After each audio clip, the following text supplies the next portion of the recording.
জামাতে ইসলাম থেকে ছাগল দিচ্ছে। আমরা গরিব মানুষ, আমরা এতে অনেক খুশি। আমরা আরো প্রত্যাশা করি আমরা যেন আরো অনেক কিছু অনুদান পেতে পারি, এটাই আমার কামনা। আমরা মান্দায় পিছিয়ে পড়া, অবহেলিত এবং বঞ্চিত মানুষগুলোর পাশে দাঁড়ানোর চেষ্টা করছি।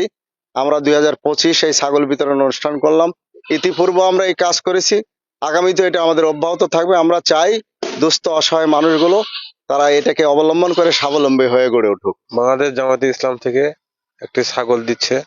আমরা অত্যন্ত গরিব মানুষ, ছাগল যেন আরো গরিব মানুষ দিতে পারে এই প্রত্যাশায় আমরা অনেক খুশি। ওই 17 বছরেও কিন্তু আমরা বসেছিলাম না।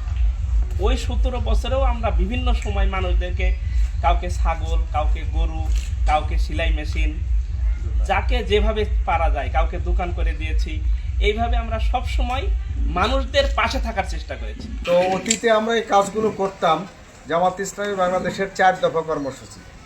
1 নম্বর হলো দাওয়াত ও তাবলীগ, 2 নম্বর তানজিম ও তারবিয়াত, 3 নম্বরে ইসলামী মহাসারা, 4 নম্বরে ইসলামী হুকমত। মানুষ কিন্তু আমাদের একটাই দেখে, এই 3টা দেখে না।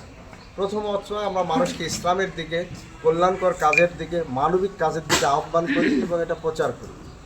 এরপর এই লোকগুলো যারা আমাদের এই আহ্বানে সাড়া দেয় তাদেরকে সংঘবদ্ধ করে কোরআন সুন্নাত থেকে, জ্ঞান বিজ্ঞান থেকে আমরা তাদেরকে শিক্ষিত করে, আদর্শবান করে, চরিত্রবান করে গড়ে তুলি।